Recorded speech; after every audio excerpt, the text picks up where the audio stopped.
प्रेमचंद की प्रसिद्ध कहानी नशा मानव चरित्र की दुर्बलता, सबलता तथा उसके चरित्र के अंतर विरोधों को प्रकट करने वाली कहानी है।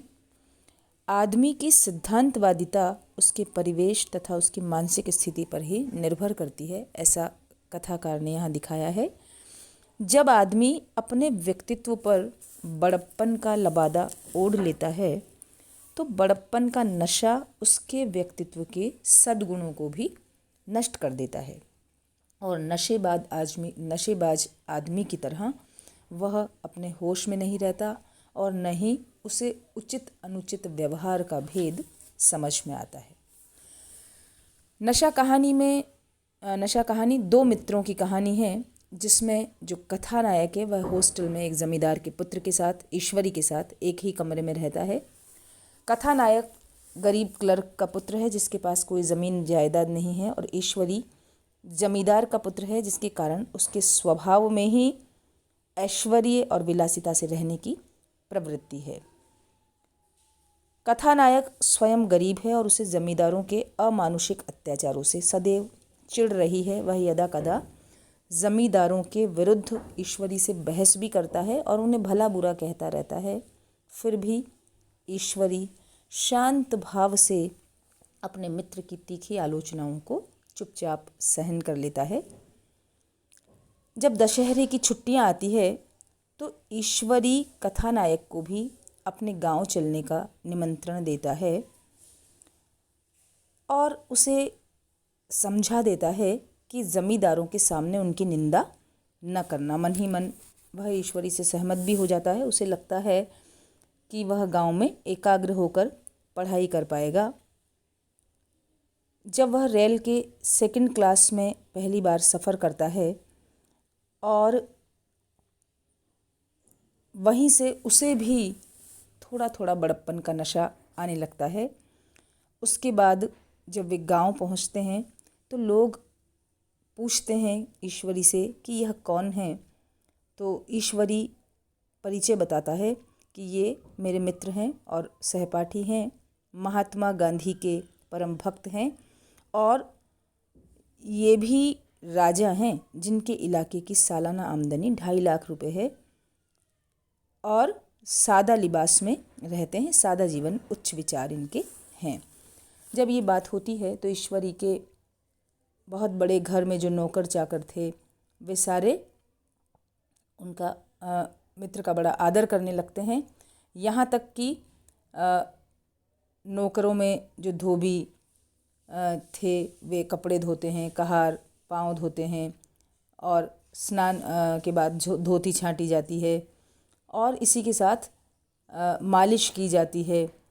तो ये सारे काम वह भी ईश्वरी के साथ साथ करवाता है और धीरे धीरे उसे ऐसा लगने लगता है कि इन नौकर चाकरों का इस तरह काम करना ही उनका धर्म है और वह कई बार स्वयं जो काम कर सकता है, जैसे बिस्तर बिछा सकता है, लेकिन वह नहीं बिछाता क्योंकि उस समय उसने बड़प्पन का जामा पहन रखा है।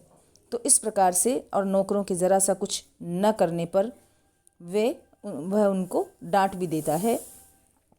गांव में एकाग्र होकर पढ़ने की बजाय सैर सपाटे, शिकार, कुश्ती, शतरंज और अंडे आमलेट की मौज मस्ती में उनके दिन गुजरते रहते हैं। धीरे धीरे छुट्टियां समाप्त हो जाती हैं और लौटते समय भी सब लोग उनको छोड़ने आते हैं। इस बार उनको तीसरे दर्जे में जगह मिलती है।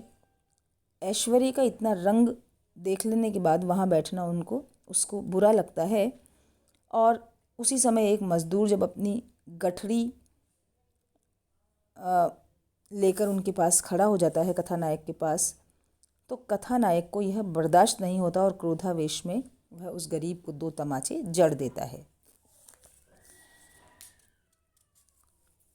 जब यह स्थिति आती है तो चारों तरफ से आवाज़ें आने लगती है कि इतने नाजुक हो तो अव्वल दर्जे में सफ़र करना चाहिए, इस गरीब का क्या कसूर है, अमीर होकर क्या आदमी अपनी इंसानियत बिल्कुल खो देता है, आदि आदि।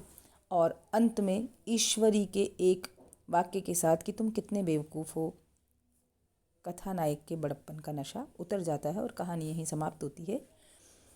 तो कहानी में यही बताने का प्रयास किया है प्रेमचंद ने कि नशा केवल नशीले पदार्थों से ही नहीं होता।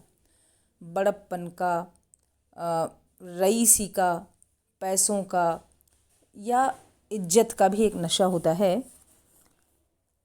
नशा के माध्यम से प्रेमचंद ने इस मनोवैज्ञानिक सत्य का उद्घाटन किया है कि धन संपत्ति का उपभोग तथा बड़प्पन का बोध मनुष्य में एक नशा उत्पन्न कर देता है। इस कहानी में ईश्वरी तो जमींदार है ही, उसके तौर तरीके जन्मजात रईसी हैं। वह नौकरों तथा बाजार, दफ्तर, रेल यात्रा आदि में व्यवहार में रीति रिवाज जानता है, किंतु उसका मित्र गांव में रहने वाला गरीब माता पिता की संतान है, जिसका पिता एक मामूली क्लर्क है। समय पर पढ़ाई लिखाई का खर्च भी जिसे नहीं मिल पाता, उसी को कथानायक के माध्यम उसी वीर को जब प्रेमचंद ने बड़प्पन का नशा क्या होता है इस बात का अपने दोस्त के साथ रहने पर हमें इजहार करवाया है। इस मनोवैज्ञानिक सत्य को सिद्ध किया है कि बड़प्पन का भी नशा होता है। कथानायक जो वीर है वह आत्मकथात्मक शैली में अपनी दुर्बलता का वर्णन कर रहा है और वह बताता है कि स्वयं अत्यंत गरीब और अभाव में जीने वाला है। उसका पिता बड़ी कठिनाई से क्लर्क के रूप में काम करते हुए अपने घर का खर्च चलाता है और पुत्र की पढ़ाई के लिए कम कम और ज़रूरी धन भेजता है। कथानायक स्वाधीनता संग्राम के उद्देश्यों और महात्मा गांधी के प्रभाव के कारण जमींदारी उन्मूलन, सादा जीवन, उच्च विचार, स्वावलंबी व्यक्तिगत जीवन और श्रम निष्ठा आदि सिद्धांतों में विश्वास रखता है और जमींदारों को शोषक श्रेणी में रखता है, उनके अमानुषी अत्याचारों की निंदा भी करता है। किंतु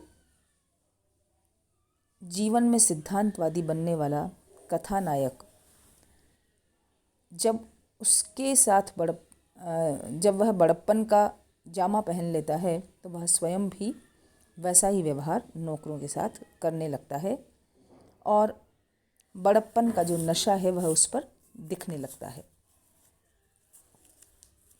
वह लादे हुए बड़प्पन के कारण जो कुछ उसका मित्र कहता है कि 2.5 लाख सालाना आमदनी है, यह राजा है, घोड़े पर चढ़कर ईश्वरी के पीछे पीछे चलता है, नौकरों से अपना काम करवाता है, तो उस बड़प्पन को ओढ़कर उसे लगने लगता है कि यही जीवन का सच है।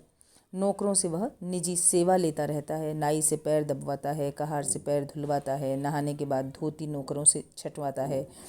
तो वह अपने आप को पोतड़ों का रईस सिद्ध करने में लग जाता है और जो नाजुक मिजाजी और परावलंबन है वह उसके जीवन में भी घर कर जाते हैं। जैसे स्वयं बिस्तर नहीं लगाता, चारपाई नहीं बिछाता और घंटों अंधेरे में बैठा रहता है, लेकिन स्वयं माचिस और लैंप सामने होने पर भी लैंप नहीं जलाता, तो ये बड़प्पन का ही नशा है।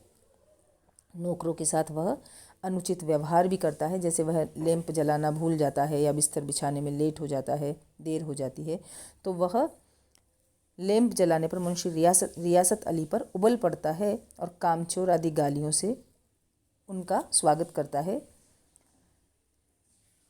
और यहाँ तक कि मानवता रहित व्यवहार भी करता है। जब गरीब मजदूर को वह 2 थप्पड़ लगाता है और चारों ओर से उस पर धिक्कार पड़ती है, तो जब ईश्वरी उसे ये कहता है कि तुम कितने बेवकूफ़ हो, तब यह बड़प्पन का नशा उतरता है। तो कहानी का जो शीर्षक है वह बड़ा ही सार्थक है कि बड़प्पन में भी नशा होता है और लेखक ने उसी नशा को, उसी भाव को यहाँ हमारे साथ साझा करने की कोशिश की है। यही इसका मूल सार है।